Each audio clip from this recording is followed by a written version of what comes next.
couple of shows abroad.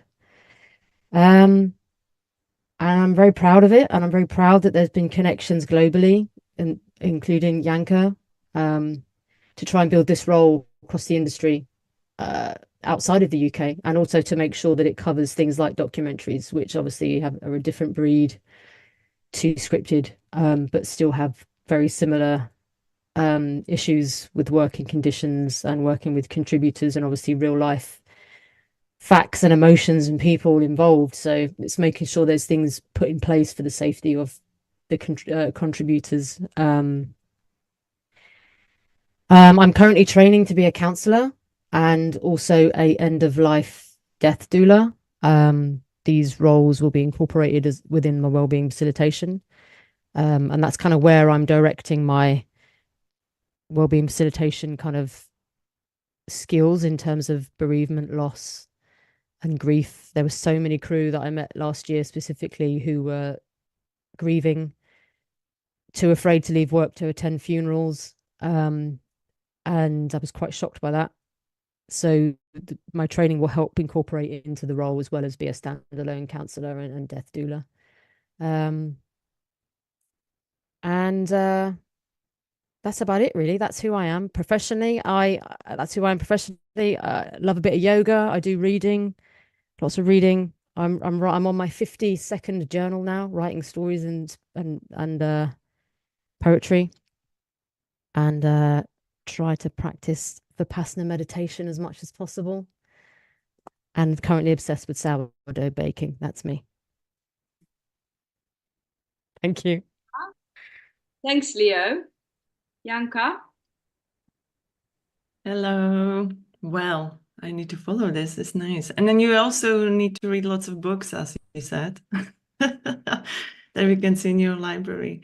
Thank you so much for having us. It's so lovely to meet Viki and make other, connections. I hope we have lots of people joining us as well.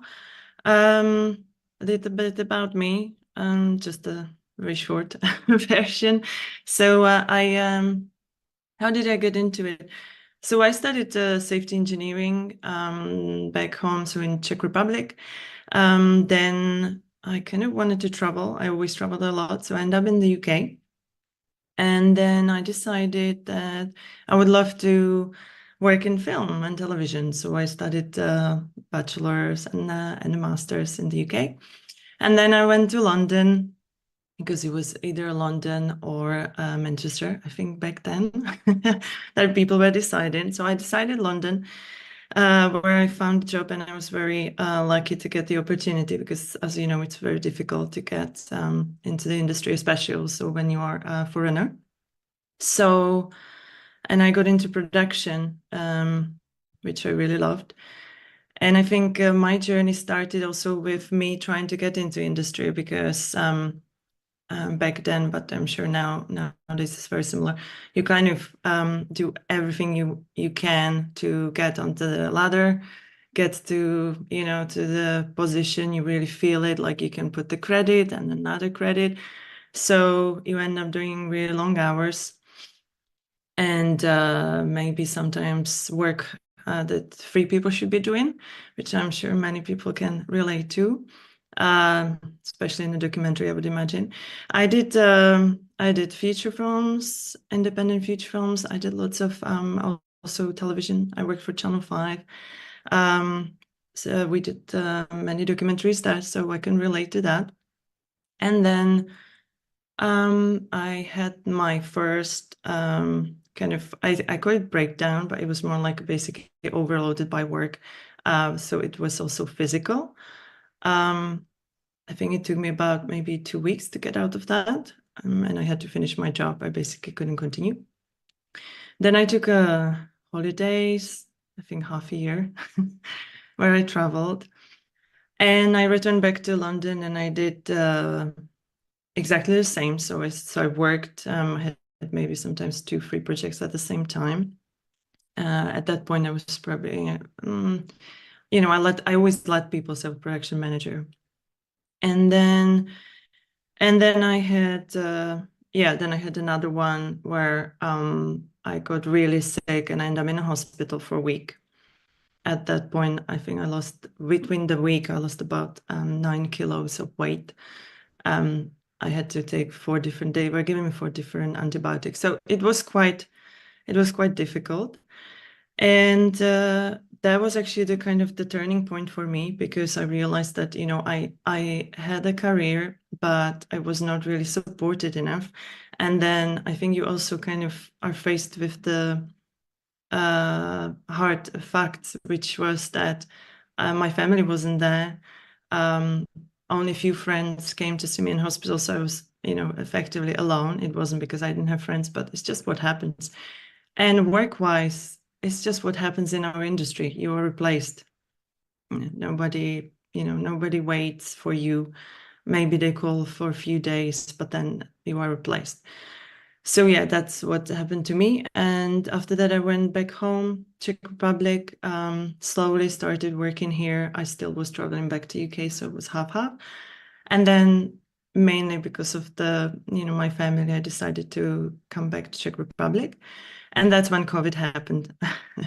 And with COVID, I think many bad things went through, but also what it really helps, I think, many people to do is kind of to face the real facts. And that was that people started talking about mental health, what it does, you know, related to COVID, but also then they start talking about what it does to them, what the industry does to them, scripted, non-scripted.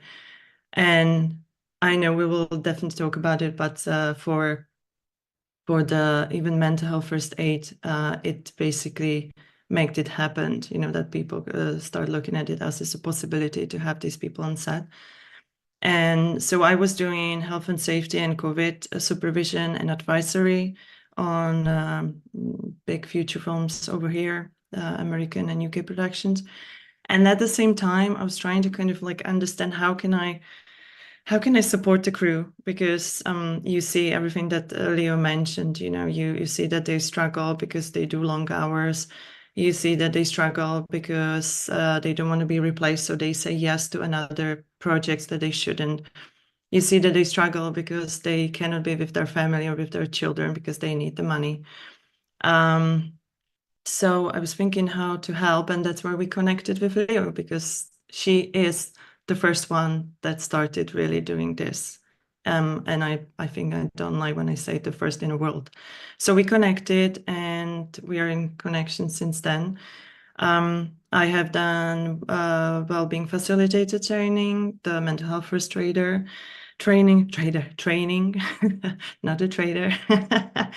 I also did European coaching, so with the European Association. That really helps. I use that a lot in mentoring, also in the session when I'm on set. That helps.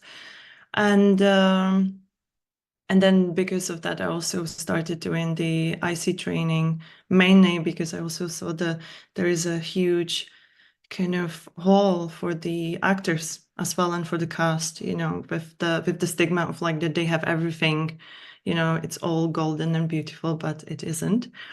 So that's where that's where I end up, constantly learning and educating myself. And whenever it's too much for me, because I'm not a psychologist, we obviously work with specialists in the field. So that's me. A really long introduction. Sorry about that. I love it. Love the introductions. Good. Yeah, no, it could be actually a lot longer. I already have so many questions based on what both of you said about yourselves and your background, but I'll try to structure our session. So yeah, I was also going to ask, are we fair to say that UK is like sort of the leading in this kind of thing, Leo? Yeah, why not? Yeah. It's My knowledge, you are. yeah, it's from my understanding, I would say so, yes. There are other countries, other people in other countries, Janka included, have reached out over the last 3 or 4 years. And it's interesting what you say about COVID is the training, this role, Wellbeing Facilitator, was about to be trialed in 2020. It was about to be trialed on a film in March 2020. So we know what happened there, and everything got stopped. So it's a strange, wonderful, devastating silver lining. That COVID period of time obviously was devastating for so many lives and people, and it changed people's lives. And I don't think we know yet how much that has changed us and our mental state, and as a community as a whole. But it basically shone a light on um, a global issue, and people starting to talk about their lives and their livelihood and what wasn't working or what was working. For some people, it was wonderfully changing for them. So, so yeah, the role fell under COVID budgets for when production reopened in the UK. And that was a chance to work really hard, work our asses off to trial under COVID budget, and also to prove that it can remain in budgets when COVID budgets no longer exist. And very lucky that happened. That producers are returning and coming back, heads of production are returning and coming back, and they've seen how it works, so they're being rehired again and again, which is great. So I think, yeah, even though there are other people in different countries doing some similar thing, not so much the wellbeing facilitator role, but recently have been, well, for the last 3 or 4 years, have maintained those working relationships and friendships now, to make sure, personally, my aim is to make sure to help those people build the role in their countries. But I think Australia is probably going to be next. Who knows, really? But at the moment, yeah, I think the UK are doing fabulously with taking it on board. Thanks. Yeah, I think we could really benefit from your experience and tips of those years when you started.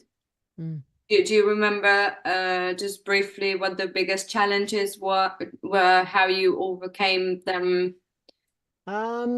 Keeping in mind that obviously we are not UK, we are a whole different region. So I also want to ask Janka about that. Of course, But what yeah. was it you to start? How was it you the beginning to build up what you have now? Yeah, it's a great question, because obviously I know various countries across Europe have a different outlook and connection to mental health, and Janka can speak more to that, I guess, in terms of where she is. The biggest obstacles I remember facing were, honestly, I think the obstacles were the years prior to it all beginning, in terms of people telling me that I was wasting my time and that it would never change. And that actually fueled me to want to do it even more. And the biggest obstacles, I think, are some fear and hesitation from still today, some people. I think people in production and production companies have so much to cover that I think there was a fear that having a wellbeing facilitator is just one more thing they have to try and figure out how to do. But the role of wellbeing facilitator basically works in collaboration and kind of facilitates the whole thing. So it's taking it off of production in the neutral third party sense. So they don't have to think, oh, correct, now I've got to tick this box. But they need to put this in the budget, right? They need to put it in the budget, yeah. So it's that's happening more and more. The British Film Institute have been fabulous at making sure these lines are in the budget.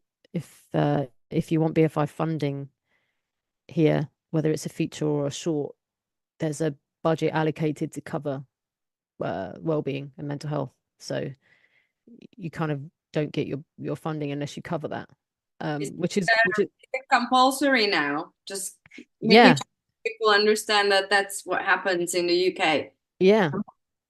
And there are still many more companies that would benefit from that, and it's still slow, and that's like, that's okay. We've come, this role's come really far in the last 4 years.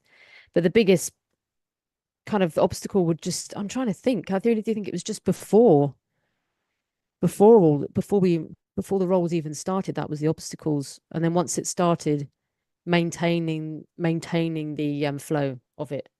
But how did you convince the decision makers of BFI to get on board with this and making it compulsory for them? Well, the BFI, I had been in conversations with them for a few years, and I knew a few people there, and the head of diversity there, who since moved on to other projects. So the conversation had been like percolating for many years, and the BFI had mentioned with the bullying and harassment issues that were happening, and there were lots of statistics specifically come from the Film and TV Charities Looking Glass survey.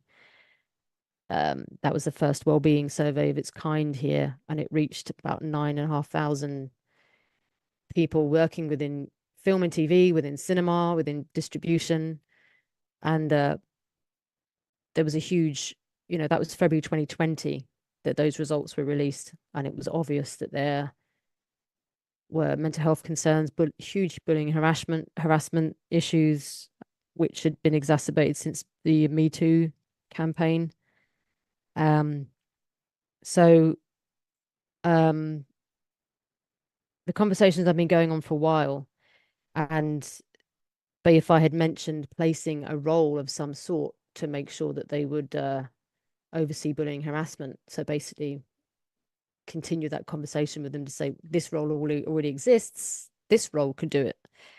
And so that was when bullying harassment started to form into the wellbeing facilitation role. And that's how, there's no point reinventing the wheel. That phrase has come up a lot in the line of work I do. So there was already some structure to have something. The wellbeing facilitator role had already been designed. So we just partnered up, and being very grateful for that. It's been a game changer, really. Yeah. We are already receiving some questions, which is great. The first question is regarding the training for the wellbeing facilitator. But before we get into the details of that, Janka, how do you see the differences between what Leo described and our part of the world, in our region? You mainly work in the Czech Republic, right? Yeah, I mainly work in Czech Republic. Experience here. Yeah. So I can comment on Czech for sure, because that's where I was trying to, where I am trying to like push definitely some kind of support. As Leo said, it doesn't have to be like exactly wellbeing facilitator, and also it would be different for documentary world that I'm now and our company, we are now closer looking at that as well. So and the needs, but I think the main difference is what just Leo covered also from my time in the UK.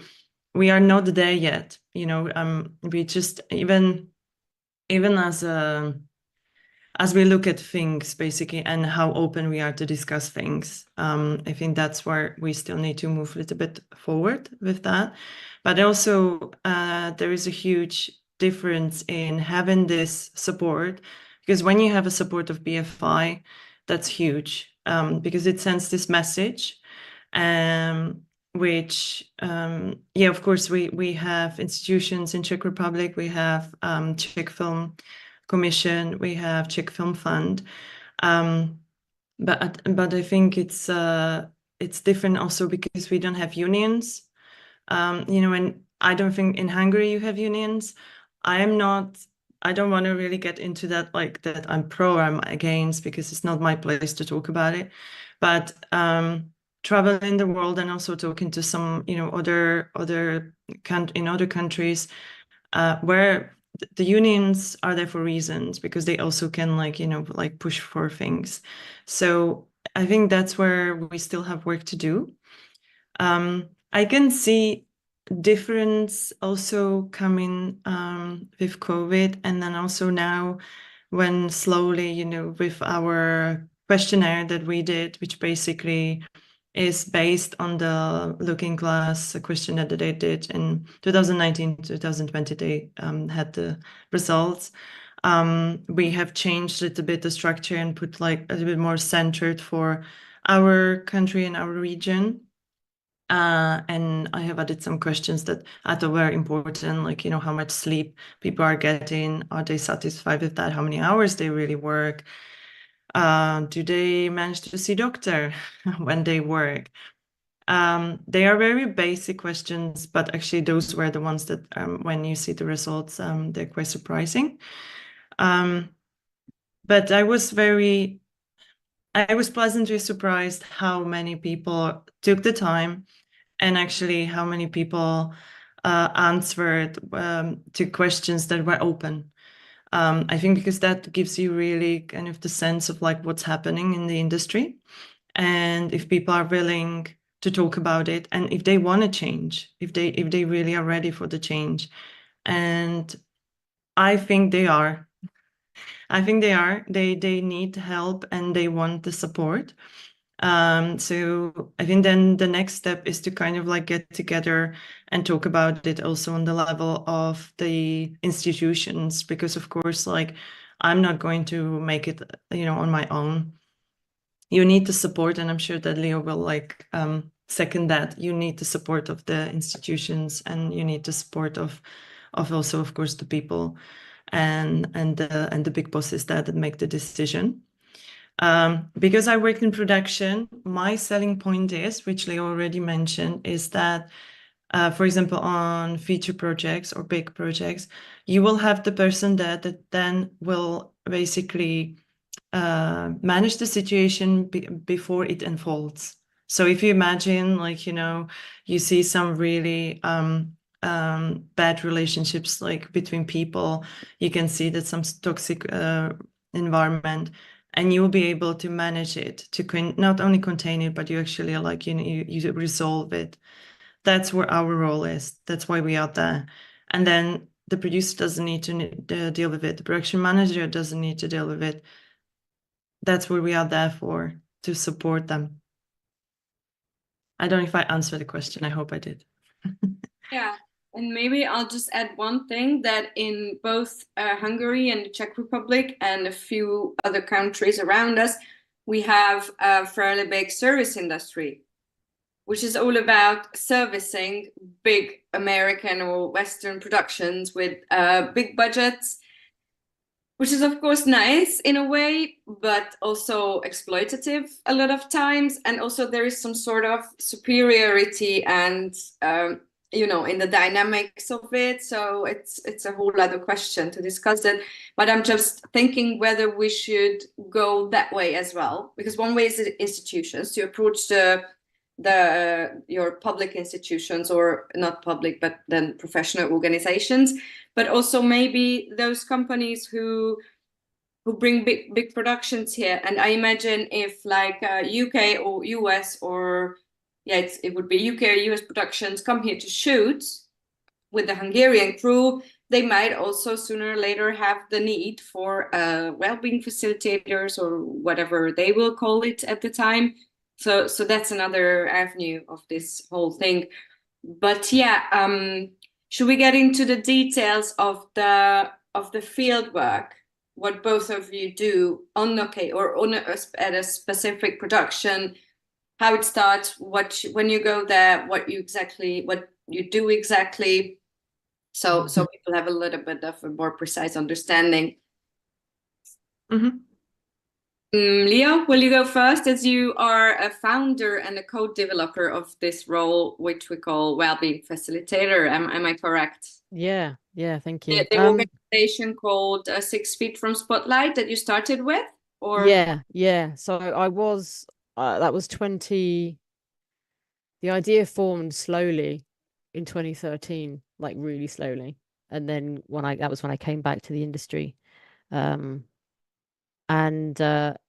just to note on what Janka said in your introduction, it's amazing and so important to remember anything that's happening, not to sound patronizing to anybody watching. It's amazing the strength of what our mental health does to our physical self. I completely forgot until I heard you share your story, and thank you for sharing, Janka, that I ended up in hospital from a set as well. I collapsed in a prop house because I had severe gastroenteritis. I don't know how you say that word, and that was exacerbated from stress. And that was the calling of me, like, I need to leave. So the idea had been raised in about 2013, and then I was introduced to somebody who's running 6 Feet from the Spotlight, and I went there with the idea, and then from 4 years on, we basically worked together to develop the role. That included also the input from a positive psychologist. So I know that they're still doing training, and as I'm no longer part of that company anymore, there's there's a path ahead in terms of how this role is going to work personally for me, but also in terms of possibly shifting it globally in a kind of different area, and that might shift in training as well. But did you ask me what I do in terms of when I actually work as in the role? Okay, so basically try and get on prep as quickly as possible. The longest prep time I've had is 3 weeks. Obviously, this is scripted work. The shortest prep time I've had is like 3 hours. And that's because it's still new, a role, and that will shift hopefully in the coming months and years and become more of a structured thing. But basically on board during prep is for the reason of writing a stress mental health risk assessment. So in terms of reading a script, highlighting in that script what might be challenging for cast to keep filming and acting, what for crew to see, what subjects might come up that could be triggering.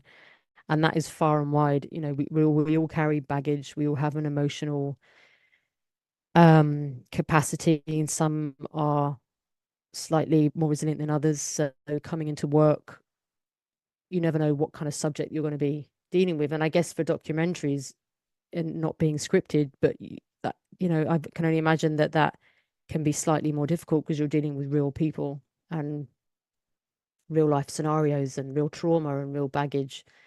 And so in terms of like a mental health risk assessment, just kind of assessing what is the content you're about to film and where could the pressure points be, and then how would you maintain looking after your crew, whether there's 2 crew, whether there's 200 crew, to put that support in place. And the support is basically giving out well-being plans at the beginning, so you have an idea in confidence. Anybody who fills that in, cast, crew, contributors, can share in confidence if there's any concern about their mental health or any tips that they know they need. And I guess from that, you can make reasonable adjustments with their consent about how to make their life more comfortable at work, more safe at work, mentally and physically safe. And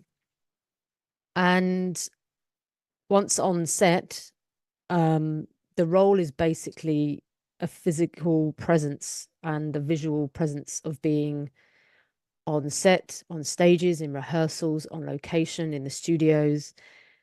Basically a kind of traveling, roaming wellbeing facilitator, so all crew and cast can get to meet the wellbeing facilitator.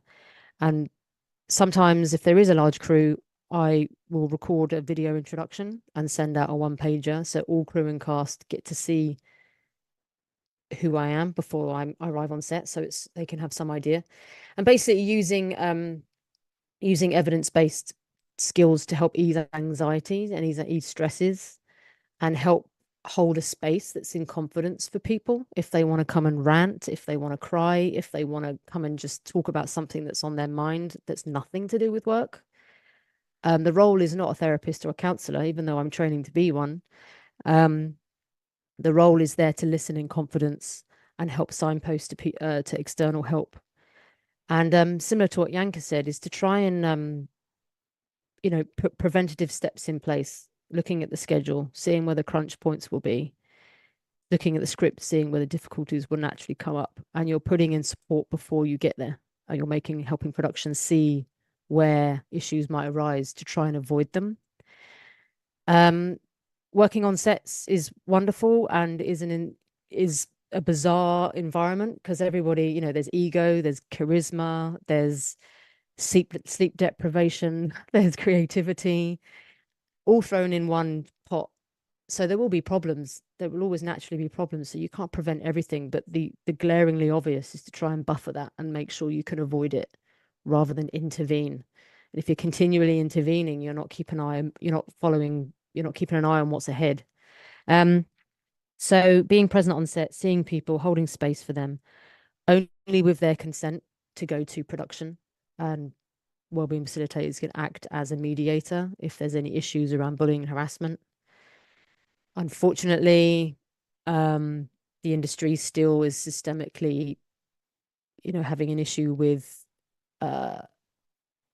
talking to your line managers, speaking up, talking to producers and speaking up. There's this hierarchy of us and them, and I try personally to speak with people if they come to me that they don't want to speak to producers, to find out why and try and coach them and build up their confidence to break that barrier, because then they'll take that skill with them onto other jobs and basically help bridge that gap with communication. But to try and deflect away from production, as I said before, they don't want to have one more thing they have to think about unless it's absolutely important. Continually going around making sure people are drinking water. It sounds really basic, but people not drinking water. I've seen people go whole days without using the toilet because the toilet facilities are miles away. So it's also checking in with locations and facilities to make sure the toilets are actually only a 2-minute walk away, so you can actually use them. So many people don't sit and take a load off, because if you're sat down, you're not working, which is bullshit. So simple little things like this that we all forget, as well as the bigger things, keeping an eye on the bigger picture. And it's amazing how busy I am as soon as I step foot on set. I was on a prep day yesterday, and immediately people came forward, and I'm really, really happy and proud that they're able to feel comfortable to do that. And post-production is an interesting thing, always putting the budget to be available for post-production as well. But unfortunately, I haven't had a lot of experience of budgets moving that far to look after people in post. And I think I've spoken way too much. Janka, you take the floor. But let me just say that post is another kind of stress. It's again a different set of stressors that we have there. But yeah, Janka, please tell us how you work. You also completed the training that Leo offers. So you also Leo. You're also an intimacy coordinator, so you have a little bit of different roles. Yeah. Well, I have to stress that I don't have as much experience as Leo does, because obviously because she was the first one, but also because it is quite hard. It is quite hard to how to put it. It is quite hard to still to put like the role actually on sets over here, because they don't have the budgets, like to tell the truth, and we are even talking about big shows. But I was very lucky to be able to actually, after long, maybe 1.5 years, after you are very persistent, they gave me the chance to try it and do the support. And to tell the truth, I was even like, kind of, is it going to work? Maybe I'm just like, thinking that people will need me or will need the support. Maybe they don't need it at all. Maybe they are just absolutely fine. But what Leo said, just to kind of like continue, because everything she does, I kind of do. I do a little bit differently. But what I think is the same is that the first time when I was on set, I was kind of like, are they going to come to me? They did come to me, which I was surprised. Even men. It's just it was different, I think. I mean, we didn't really speak with Leo like about the experience, actually, my experience with this, but I had to kind of build the trust differently, because people would kind of ask, what is it? What do you do? What is it? Why are you here? I must say that I had a supportive production manager who was really, really kind. I mean, everyone there, but the production manager who kind of went with me and was saying to people, Janka, she was working in health and safety during COVID, etc. But that she was always interested in this, and now she's here, so she can help. So that helped. He even pointed me to certain people that he was saying, I think you need to talk to them. So that was also helpful. There were some people that were basically laughing at my position. you know, like, what are you doing? We don't need you, things like that. Not said like that directly, but similar. That's what they were thinking. But actually, to the point, I navigated my way because I realized that many issues that I had to deal with were things that you couldn't deal with them on set. Either it was that it was a role that they just couldn't stand and talk to me for a prolonged time, because then their bosses would either realize that what's happening, or they would be onto them like, why are you not working? So I kind of was thinking how to navigate this situation, because obviously I did want to help them. It was obvious they need help. So in some of the situations, I basically saw them outside of work. That's what I did. I saw them outside of work. We would sit down, we run through everything, what's happened to them, how can we move forward? So either, you know, should I go and deal with the situation with the person, or are they happy just offload now? And then I kind of coached them through it. And it was the first or the latter. It depended on the person. It also depended on the situation. So that was when actually things were happening, and I couldn't really help earlier, because actually what I'm talking about now, I wasn't part of the prep, and I even jumped on that show, I think halfway through. So, you know, things were already like in process and developing. So it would be very different if, as Leo mentioned, as you are supposed to, you would be there from the beginning and you could see that there's some not very healthy relations building, or, you know, there's some toxicity or even bossing happening, then you could work with that. And so I was doing that. And then I was mainly on the day pinpointing like things to what just what Leo mentioned. I did signposting, so what people should do. Don't forget to drink water. Don't forget to eat some fruit and vegetables, because we have lots of it there, but like people usually eat actually sandwiches. That's what mostly they do. And then also that goes into safety as well, but we were filming in a really hot weather. And so it's drinking, but also like, you know, don't be in the direct sun if you don't have to, just, you know, chat in, move somewhere in the shade, sun protection, all of this. I put stats on like what happened to your body if you don't drink amount of water that you should. I put stats out with really nice icons about what happens to you if you drink too much coffee, you know. And again, people were laughing at it first, and we're like, oh, okay. Because you know, we probably have seen many people, when you ask them what coffee are you on, they would say like, oh, I don't know, 10th. That's my 10th coffee on the day. Yeah. So they are very basic things. And then there are things that you really need to build the trust, and you also need to be mindful who you're talking to, in what environment. Is it the right environment where you're talking to them? Is it the right time when you're talking to them?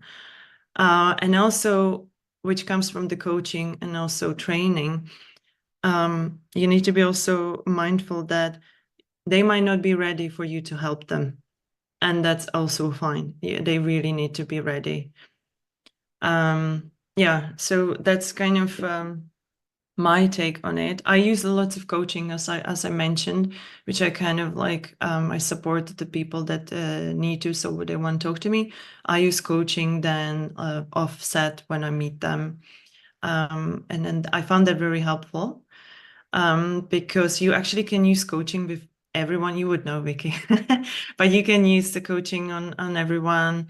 And most of the time you actually like help them so much just by like making like almost like cleaning their desk, right? Finding the thing that is really important, what was bugging them, and then they can move forward. So whenever I can, and when I see that they're open to it, I use that.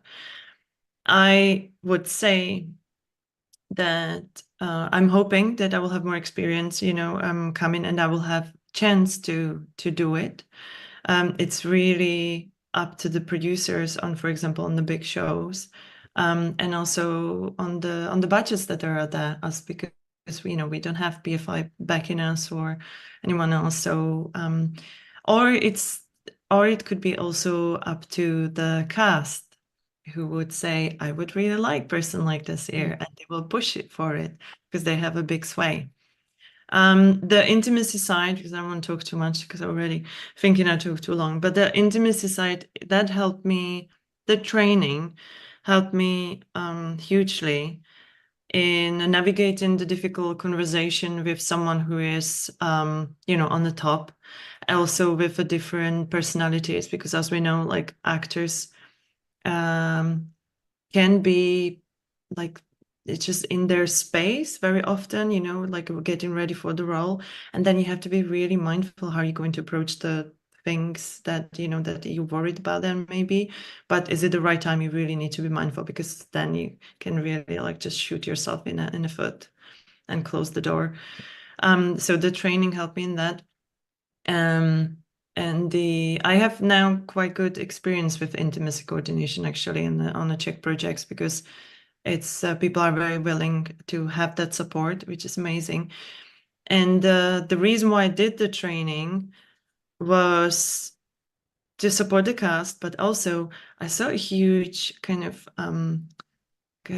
link between the two roles. You know, you can really support the crew, and then you can support the cast as well as an intimacy, and you are also supporting the crew in the same time, because if you in Czech Republic, for example, we don't have any protocols that the cast can't be naked, basically, you know, full nude. So you are then protecting the crew, because nobody's often thinking about the crew that maybe they don't want to see someone naked, you know, let alone having you know, some like pretentious like intercourse or anything. So that really helped me, and I think it's important that we are moving forward with this.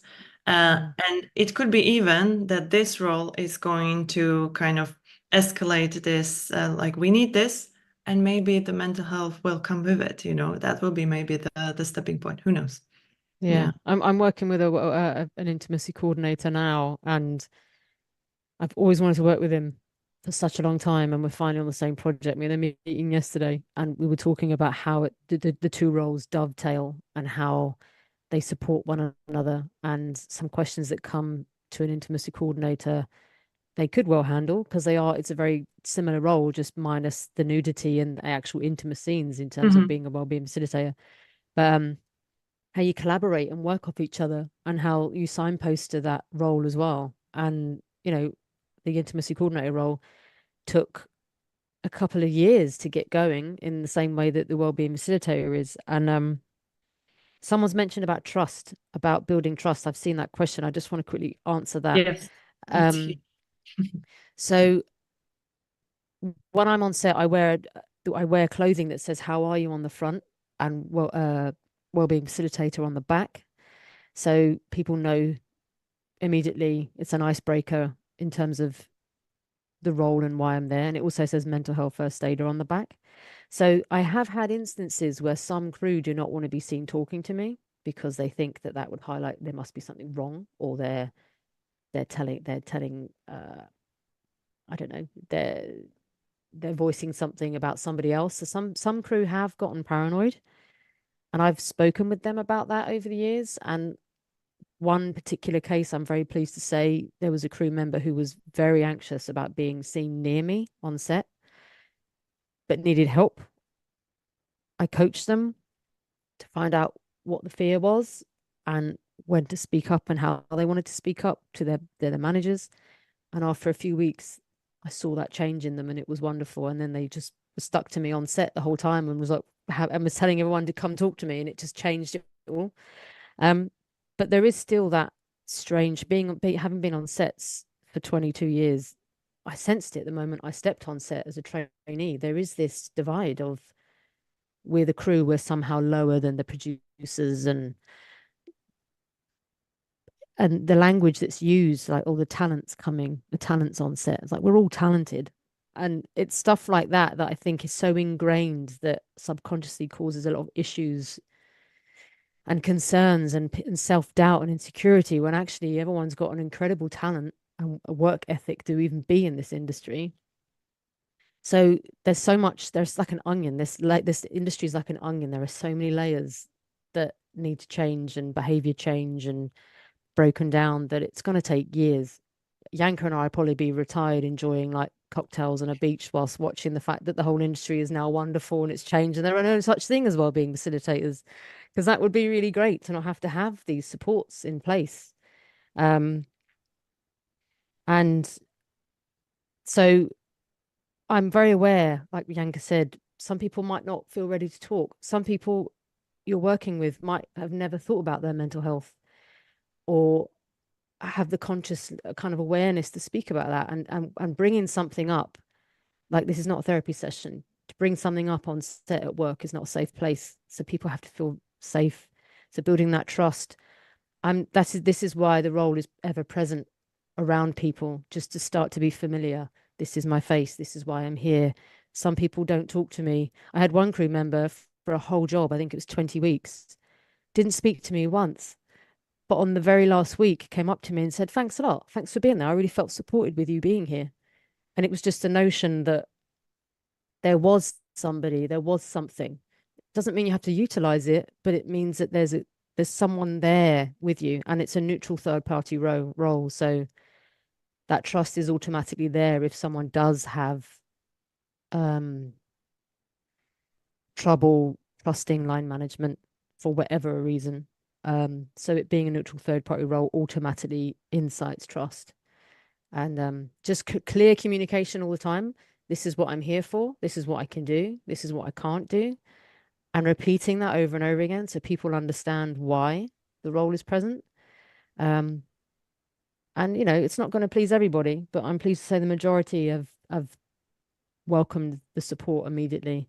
And I don't know about you, Janka, but I've heard so many people say, oh my God, I could have used you on my last job. I hear that all the time. Yeah. So, I yeah. had it. I had it from some foreign crew, actually, or just like people.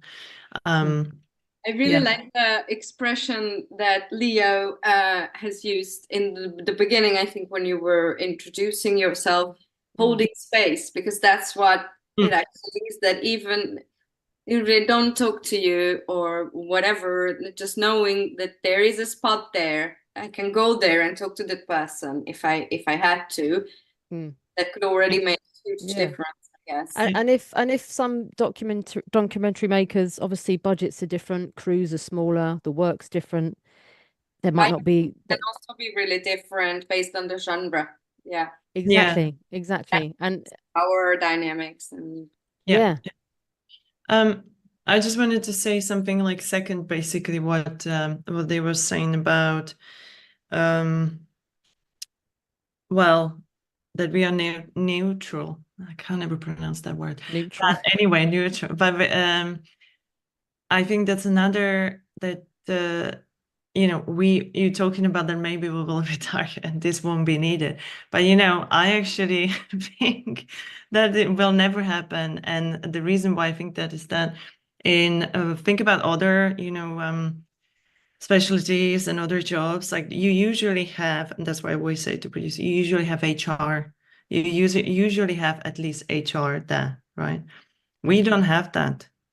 Big studios have HR, they do, but they are like international. So if you're filming something here, or even if Americans come to UK, it's very difficult for the crew to reach out HR. So we don't have HR. So sometimes I actually think of our role a little bit also as an HR, not all that part that, when you hire people and then you assist them, but the thing when what really HR is there for, like to really make sure that the environment is safe, which really is that, that's our role. So that, and of course, once people know that they have it there, they automatically also think that the production really cares, and I think that's also a big difference. And with the documentary world, I just was like, I wanted to, I don't know, Viki, because obviously you have it structured, so I don't want to jump something, but I just wanted to discuss the similarities in a lot of the things, because I'm thinking that many people that are watching are probably from documentary. Yeah, and I think we should talk about the different areas and genres. That's I think really exciting. But just one thing, because people already wanted to hear a bit more details about the training program specifically. So Leo, if you could just give us the most important details of that, how that works. And maybe Janka, if you could add the intimacy coordinator training, because as you also both mentioned, it's a really interesting connection between the two functions. Sure. Yeah. So yeah, currently the wellbeing facilitator role, as I was part of the charity 6 Feet from the Spotlight, the training did encompass basically being trained. The prerequisite that was personally what I came with was making sure that anybody who wanted to be a wellbeing facilitator had experience in the film industry.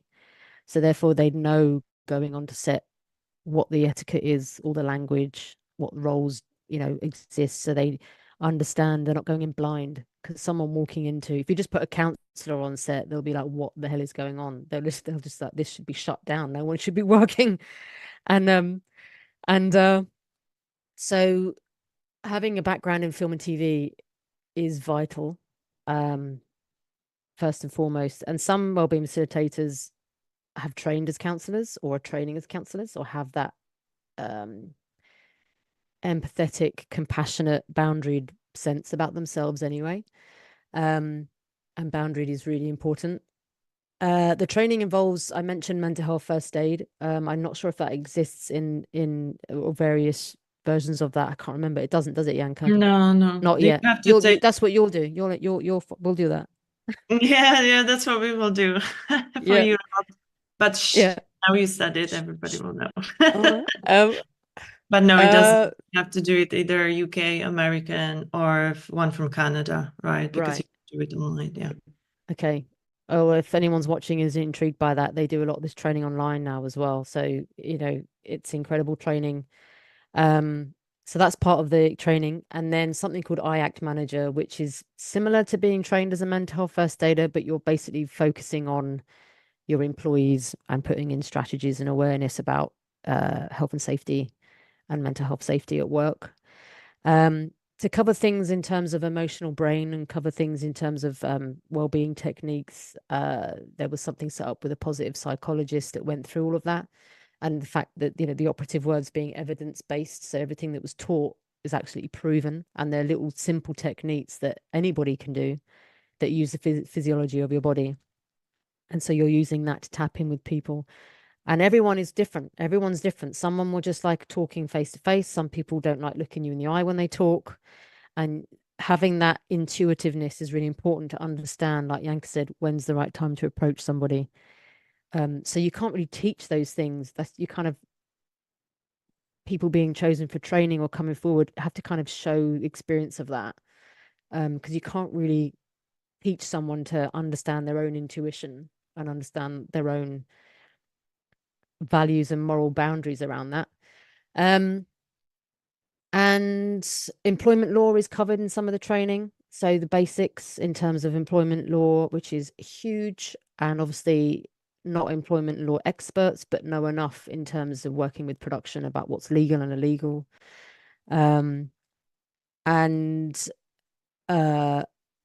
The Health and Safety at Work Act 1974, the Equality Act 2010, all of these things are legislations here in the UK, so they will be different for different countries. But having an overall understanding of those legislative information, there you go, in place. And every time something comes up that's new, anything that comes up, extra training gets added on, like the bullying harassment mediation. If there's something comes up in a different area where it could be any sort of extra training, like I'm doing the death doula training for myself because I dealt with so many people grieving and loss and living with dying loved ones. So it's always, like you said, Janka, it's constantly learning. We're constantly learning and constantly growing, constantly having experience. And it's also new territory and hopefully fast evolving, fast developing story. Yeah. Oof, we have so many questions, but before we move on to rest, please let's just explain to the viewers the the framework of this specific training, duration, location, price? You already said it was necessity that they already have experience in the industry, and you explained why, and I agree very much. Yeah, so the training, I haven't been part of the training for about 1.5 years, but the training lasted a week. But with feedback, it's a lot of information. So I think that's being pushed over 2 weeks now, with people to have breaks in the middle, because that's a lot of information to take on board, and emotional things will come up. Having supervision, having your own therapist, having your own counselor is vital as well. So you're able to look after yourself and be boundaried. What was the other question about training? I'm trying to be quick. Yeah, like the operational parts of it. And are you still holding a training as a wellbeing facilitator, or no? You just developed the training itself, but you're no longer involved in like. I'm not involved at this point, but I think that's going to shift this year. It's I'm kind of figuring things out about next steps for that, but I'm not involved personally with the training. I was, but no more. And so that's looking to kind of shift. It's good to hear. Basically, just for any viewer, if they want to look into it, where do they look? How do they figure out when they can afford it, time-wise and money-wise? So the technicalities and parts of it. Yeah, well, I think I have a number of websites, but the best thing would be is to follow on Instagram and then email me or contact me at Mental Health in Film. Is probably the best way forward, and then I can signpost people from there individually and find out more about who they are. And that would be useful. Maybe you want to write it in a book, in a chat. I don't know if I write it in the chat, will it come up on? Sorry, I don't know. Actually, good point. So for people to find you specifically on Instagram, is that Mental Health in Film? Yeah, at Mental Health in Film. Yeah. And then I guess, that would be the easiest way to connect. And then I can find out more from people who they are and signpost and get to know them from there as to where to be. Yeah. Okay. There's more to come, but there is more to come in terms of mental health in film and kind of building a kind of different branch of this now in terms of this role. That's going to kind of happen in the next year. Well said. Janka, maybe just add a little bit about the training program for intimacy coordination. For intimacy coordination. Connected, yeah. Well, the intimacy coordination is also quite robust. I mean, it took me, what was it, 7 months? 7 months. Yeah, you have a midterm exam and then you have a final exam. You also have to do a choreography training, which is very good, of course. You need to have that. The prerequisites are quite a bit of what Leo said. So you have to definitely have mental health first aid. You are also advised to have understanding of gender and sexuality. You are advised to have understanding of all the differences between the industry. It's very American centered at the moment because there is nothing really, a part of Germany and Scandinavia, there is nothing European. So the American training is a lot of also about understanding how it works in unions because it's unionized, and it's required actually, at the set by and pushed by unions. We had lots of training on, as I said, gender and sexuality and understanding the language, which I think is very important. Then everything about boundaries, consent. We had about, I think it was 3 full 3 sessions. So that's 3 days on mental health, communication skills. And I'm really, really pleased with that because there were things that actually still were very new to me and helpful because it was a different conversation of how to approach cast, and also how to be there for the crew from the point of when there are really difficult discussions, you have to have difficult conversations when there are conflicts, because then could be conflicts quite drastic, you know, for then maybe the cast not wanting to do something, or the vice versa. So communication is the key. And what there are now, I think, about 6 training providers that are US based. I did mine with IPA in Intimacy Professional Association, because they are the very first ones that have done it. And also the leading lady, Amanda Blumenthal, she basically co-wrote the protocols for SAG-AFTRA, so for the Actors Union. So that's why I wanted to take the training. You don't have to take this training. There are more, definitely.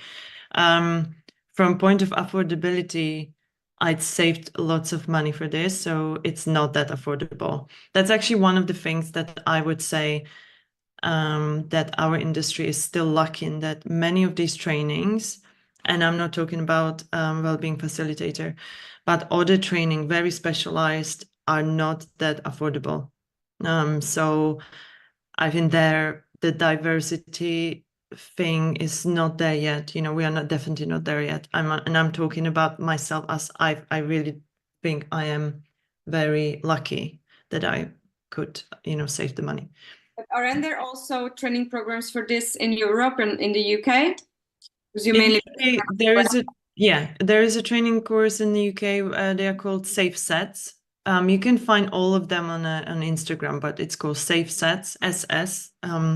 So they do UK. I think they also cover South Africa. So many of these groups ventured into different spaces, right? So Safe Sets are doing UK, South Africa, and I think they're also a little bit in Australia, because one of the members is from Australia. Germany, you can do it, but then if you don't speak German, it's going to be very difficult for you, because they're doing it in German. And then Scandinavia, also you can find some that they do training as well. So I don't know about the pricing for the UK in the Scandinavia. I didn't look, but even the Scandinavians are working very closely with Americans. Yeah.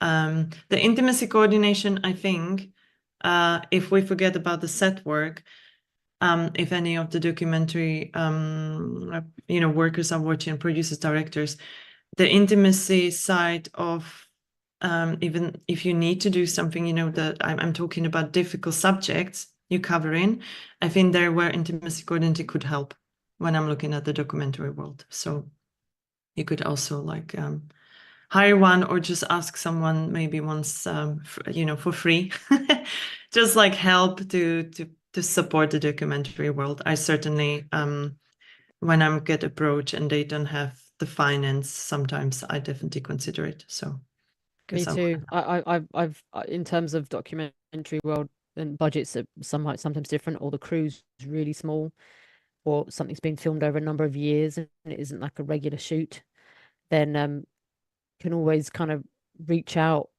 to have consultation moments about kind of giving tips, much like this call we're on, just having tips to put things in minds of directors and producers to then they can implement themselves. Um, there is from the BFI here, and I mean, obviously it's UK based. There's something called dignity at work on their policy. So basically, if you don't know, have a wellbeing policy or bullying harassment policy, you don't know what that is, the BFI here provide that, and you just click and you read through it, and you can accompany that to your production. So always good to keep conversations going with people on platforms like this, or consultations with myself or Janka or other people who are doing similar work. And if you can't afford the role, then at least have the conversation. And you can, there's simple things sometimes to put in place. They sometimes feel irrelevant, but it's amazing how the basic things will make a huge difference, because they're normally the biggest things that get missed. It's not a kind of magical thing to kind of think I have to put all these amazing things in place. It's just having the awareness can change everything. And I will say, we're talking about all these things about long hours and the basics of drinking water. Otherwise, you're going to get headaches and you start arguing and things start falling apart very quickly. And sleep deprivation. I'm going on a shoot that does a number of nights. I'm giving out memos about tips on how to sleep during the day, what food to drink, food to eat, and what food not. not food, food, eat and drink, Alice in Wonderland. So basically, giving out tips about how to work on a night shift in terms of what you do and what you don't do. And some people ignore it and some people live by it, and about how to look after yourself when you're trying to sleep during the day, and what that does to your circadian rhythm and your body clock. And all these little tips can just be given out to people. The main thing, the overarching thing for all of this, whether it's scripted, unscripted, is the biggest issue in this industry, in this $1 billion, €1 billion, £1 billion industry, is that the schedules are all pushed and tight, and the hours of the day are too long. Yep. All the issues that we talk about come from this overarching theme. That is the thing that has to change. That is the overall thing that has to change. And I'm aware that's going to take a long time. And experiments are being made now about an 8-hour day. And also people's mindset have to change, which is the biggest problem, the biggest thing. And trying and changing people's mindset. I just saw a question that someone was saying about how to kind of make sure management use this role. The first thing I used to do is to talk about money with them. If you say the word well-being and you see them kind of like roll their eyes, try and incentivize people with statistics, whether it's from the country you're in or another country, about how it has helped, how showing that care and consideration, placing that support in, helps people feel seen, looked after, retains your crew so they're not burning out and leaving. And if you have a happier crew, they're going to return again and again. So spending that little bit of money in the budget will save a lot more money down the line if you're not having to keep having crew, keep being rehired, or having to keep getting trainees in, which is just going to burn so many people out.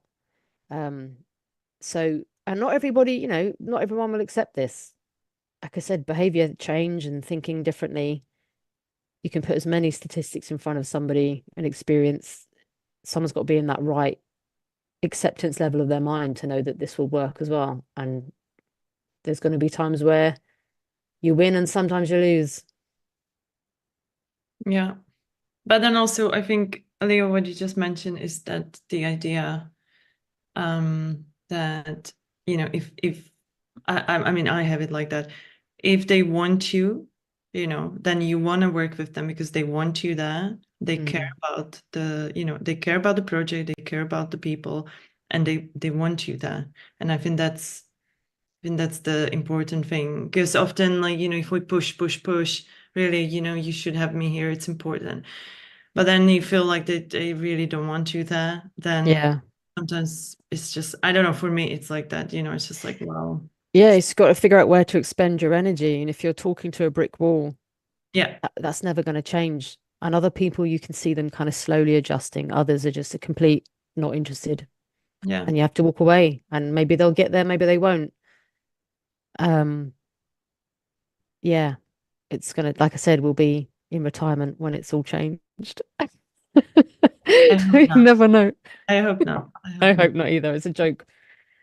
Kind of a joke. Yeah. We only have 15 or 14 minutes left, if I'm correct, which is awfully short. I feel like we swiftly mentioned so many different aspects of this, and so many questions and issues have been touched, but we didn't have the time to go in depth in the details of those different aspects. It's so exciting. I wish we could meet in person very soon and discuss a lot more about this. This is part 1 of 20, no? For me, it is the beginning of a new series. Yeah. I hope before we run out of time and we can no longer ask you, please, let's just clarify which accounts you suggest us to follow on social media, because some of what you mentioned I already found, but not all of them. So what is it that you think we should follow? I found Leo's account that we already said. What else? What else is there? You mentioned Safe Sets, but I'm not finding it because a lot of accounts are called Safe Sets for some reason. Oh, really? Okay. Yeah. Okay. I can. Sorry about that. I will look. I just know them under Safe Set. It's like, well, you could definitely follow ours, which are going to be more and more, where we did the study through, I will tell you. They won't, I mean, they won't say it, so you will have to say it, right? Okay. It's Act Well for Life, and you will find it, and that's Instagram. And it's all together, Act Well for Life, which is basically me, but I'm writing there lots of things for similar, like Leo is doing, and other people around the world that are basically are us, just different countries. So we write supports, like, you know, what people could do to help themselves, not to forget things to do. I also, for the Czech viewers that are watching under this account, I do podcasts where we talk about everything that is linked with work in our industry. We just did also about documentary, which is going to be coming out. I think that one is going to be nice and interesting. It's in Czech, but we are going to start doing subtitles, I think, in English. So I think that would be nice. And the one that I will check that one that you couldn't find. I'll jump in real quick. The in terms of podcast, I haven't done one for a while, but I'm hoping to get back to do some more. So Spotify was mental health in film, and there'll be already anywhere where you get your podcast, mental health in film. And we haven't gone over any specific statistics. I'm choosing really interesting words to try and roll off my tongue so eloquently. Specific statistics today about the Looking Glass survey. I know it's England based, but if people are interested in that, that would be the Film and TV charity. And like I said, if you wanted to talk to your line management, you can always show these statistics about what's happening in terms of the facts and how, you know, solutions are also based in there as well. Yeah, no, well said, Leo. I think Hannah basically messaged us that after this, when the recording goes out, we can put all these websites where people can look. So I think that's what we're going to do. It will go with like a newsletter, so we can do that. Beautiful. Yeah, we did, like, as I mentioned, we did also study in Czech, which is the first one. The results are out. We might even talk about it at Cannes. We don't know yet, but maybe, hopefully. Hopefully we're going to, because Janka and I haven't met yet. We've been in touch for 4 years and building this work, and we physically have not met yet. And it may happen at Cannes Film Festival this year. Yeah. We are hopeful. So our results are out as part of the one of the dissertation of one of my colleagues. The full results are going to be actually done. Yeah, I'm working on it now. We had some issues that we had to go through, finding support and also finances. So that will come out end of this month. We will have it, so that will also go out. We have some data, definitely, which are part of the dissertation, which you can also find in the dissertation, and all the results. I will put that in the newsletter as well. Looking at it, it's quite similar to the Looking Glass. There are some things that are different, but very similar. The similarity are there. I have a quick question, really quick question. So there are no unions in Czech Republic, right? Well, okay, because I have to be careful. There are some unions, but not the way how. That's why I say we don't have unions, because they are not the way how you are used to how they work. Okay. We have. It's more associations, really, and they work great. But I think it's more about that. You know, back to is basically it's pulling together. It's brilliant, right? They all work together. And that's the difference, and it's the same difference to American and Canadian unions. That's why I say we don't really have unions, because of this sense as I am used to how they work. Okay, gotcha. Yeah, it's the same in Hungary. We don't have unions per se, but we have more and more associations of like different departments. You know, like photographers or actors or producers or whatever. And we now in the recent years we also have an association for the documentary filmmakers of Hungary. And I just want to say that both Czech Republic and Hungary are really small countries, but we have quite big of industries. Yeah. Because of the service industry that comes flowing into our countries, and probably also Romania, Bulgaria, whatever, I think that we have to push forward on this path to build, if not unions, but build some sort of network working towards these goals that we now been discussing, because it's really so many people who are involved in one genre or another, whether it's documentary or huge service things or whatever. Essentially they face very similar problems, and a lot of them suffer from them.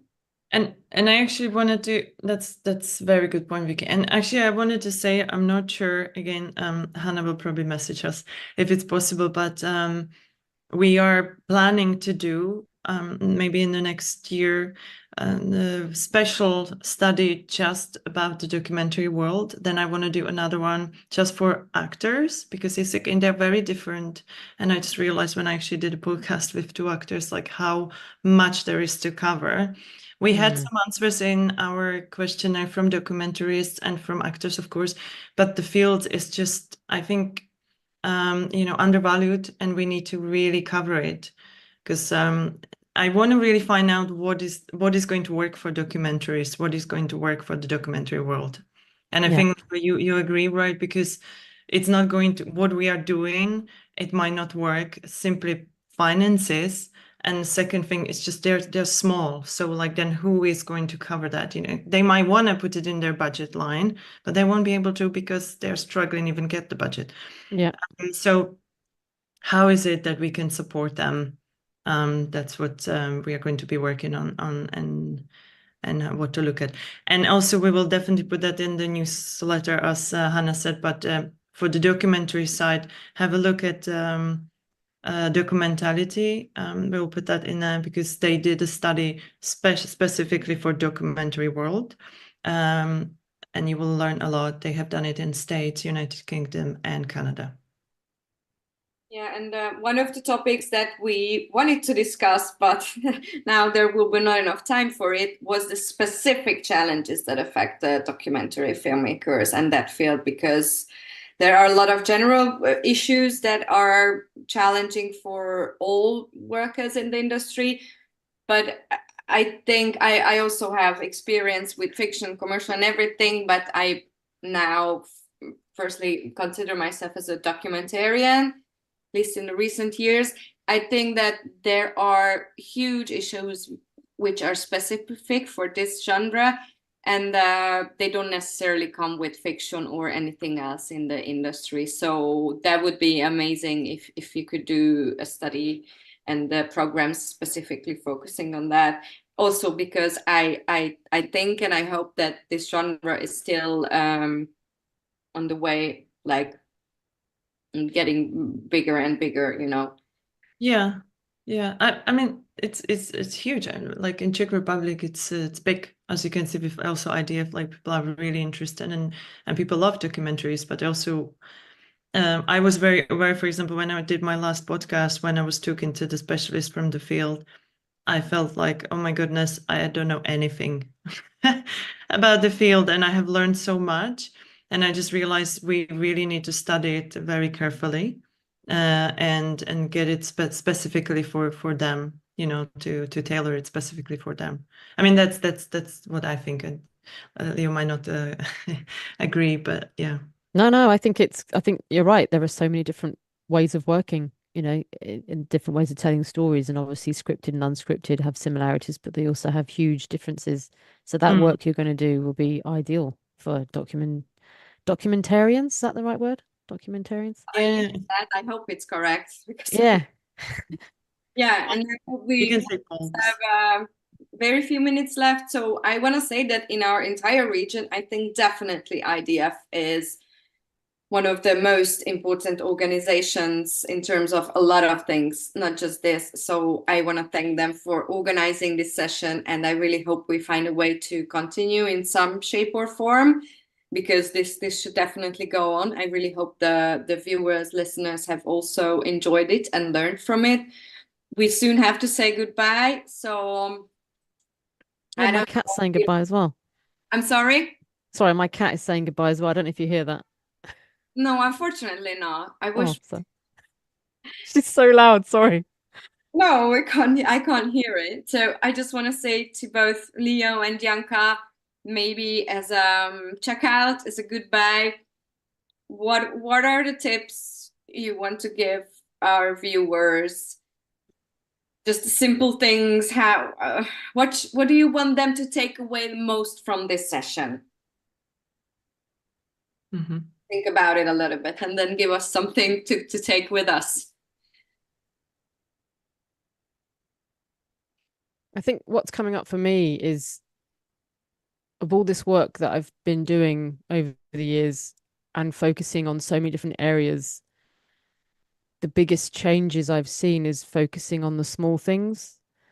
I know people say small things like don't sweat them, but in terms of making sure that you're staying healthy and resilient, is making sure they're not forgotten, those basic things.